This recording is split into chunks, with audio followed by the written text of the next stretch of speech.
happening, tubesters? It's your boy Two Stangs with another Two Stangs production. Today we're going to do part 2 of the 96 Mystic Cobra.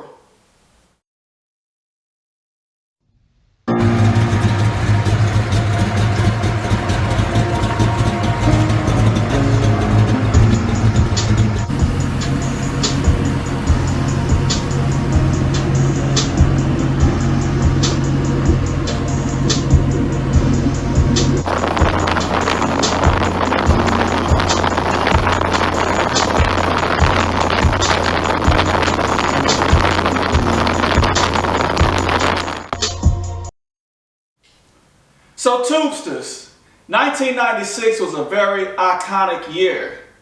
Tupac had just put out one of the most iconic albums in hip hop. I won't deny it, I'm a straight rider, you don't wanna fuck with me. Michael Jordan handled the Supersonics in 6 games. Mike Tyson got his belt back. Tyson, laying it on, pouring it on, down goes Bruno, into the ropes.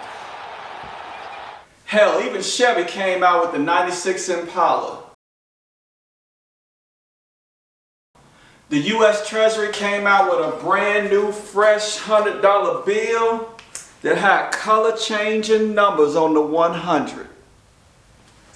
And the most iconic thing of 1996, Ford came out with its new 4.6 dual overhead cam modular motor.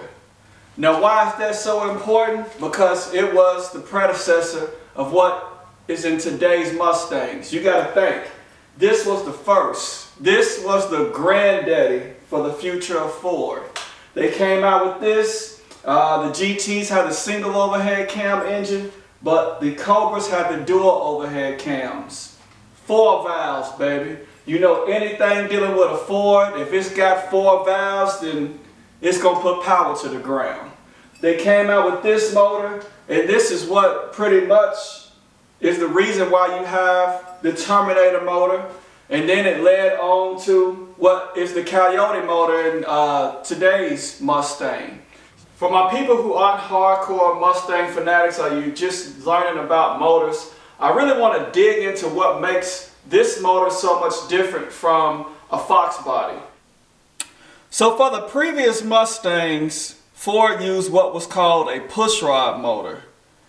This was totally different because it's modular, meaning that the cams sit inside the heads. So if you look at the heads on this motor, look how wide they are. It almost looks like a big block even though it's a small block engine. That's simply because you have 2 cams on this side and you got 2 cams on this side.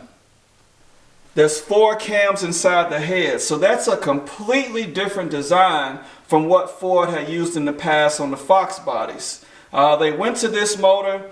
You know, the Cobras, like I said, they're dual overhead cams as opposed to the single overhead cams on the GTs. Back in 1996, these things were putting out 305 horsepower. So you got to think, that was a very iconic motor for back then. It was cutting edge. It was an exotic motor. And also, little do people know, the Koenigsegg, which is a supercar, borrowed this motor to go in a supercar. Now, I will say they did twin supercharge that motor, but Koenigsegg was using a Ford small block modular engine back in the day for their supercars. That's how iconic and cutting edge this motor was. But I also didn't mention in my previous video, link is in the description, I didn't talk about the color. The color is the most controversial, iconic things about this particular car. This is a 96 Mystic Cobra, and I failed to talk about that in the first video, so that's why I wanted to hit you all with part 2 today and talk about it. I didn't talk about the most iconic part about this car and why I wanted this car so bad. But the reason why I'm talking about the paint and why it was so controversial is because this actual paint could be used to counterfeit money. And that's why if you had one of these back in the day, you couldn't just go and get it painted. You had to prove that you had the VIN number, And then a representative from Ford would have to come out, check your VIN numbers, and whatever you got painted afterwards, they would take the paint with them, regardless of whether you paid for it or not. The U.S. Treasury and the Secret Service did not want this paint out on the streets, simply because of what I showed you with the $100 bill earlier. It could be used to counterfeit money. And if you don't believe me, I got proof to show you. My name is Arthur J. Williams Jr., one time known as the best counterfeiter in the world.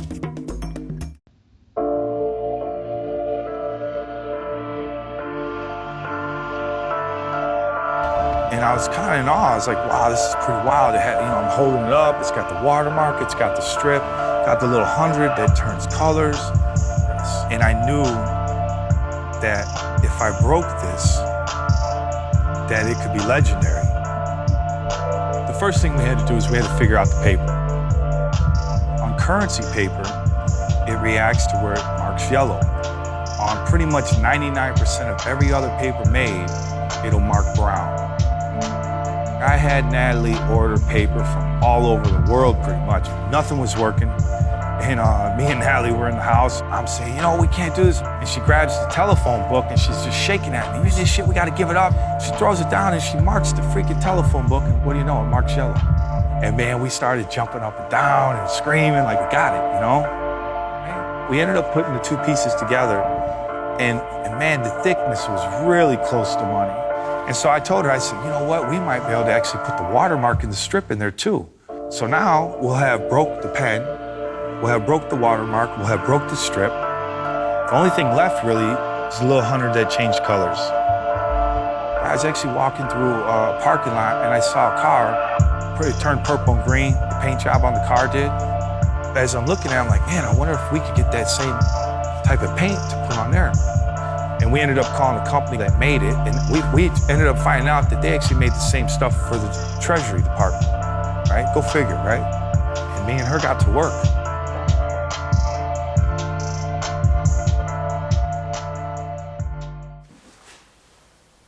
So that is what made these cars so iconic. I mean, first off, Ford didn't make a lot of them to begin with. It was only 2,000 made. And back in the day, people didn't appreciate these cars for what they were. You saw a lot of them get ragged out, just beat on at the drag strip. A lot of them got painted black because when people damaged these cars and they realized how expensive it was to paint them, they would just paint them black. So, like I said, there's only 2,000 to begin with. And there's not many of these cars left on the streets. So that is what makes the car so iconic. But that's enough talking. Let's go for a ride.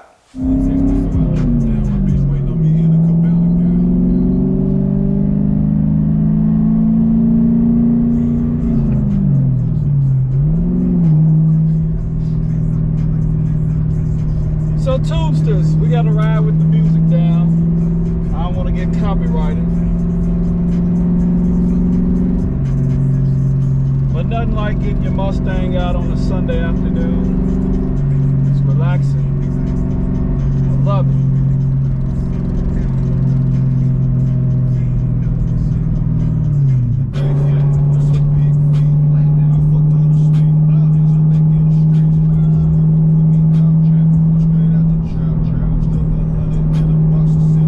So I will say, this Cobra has been lowered. And the lower springs on it are really tight. So as far as the overall ride, it rides good until you hit a bump. I mean, I've got 19-inch wheels on here with low profile tires, and the car's been lowered. So it does not absorb bumps very well. So if I get on a rough street, I really got to slow down, take my time, because you just don't want your car bouncing all around like that. And the fact that I got low profile tires and a larger diameter wheel, I just don't want to tear the wheels up. But one cool thing about this car and this motor is the fact that it's a much higher revving motor. You can just rev this up so much higher than you can a Fox body. Well, you can a push rod motor. It's just, not particular Fox body. I'll keep it real. The Fox body is faster. The Fox body will handle this car. But this car revs so much higher. It feels so much different to stay in the same gear for so long. Like, it's totally different as far as the power band.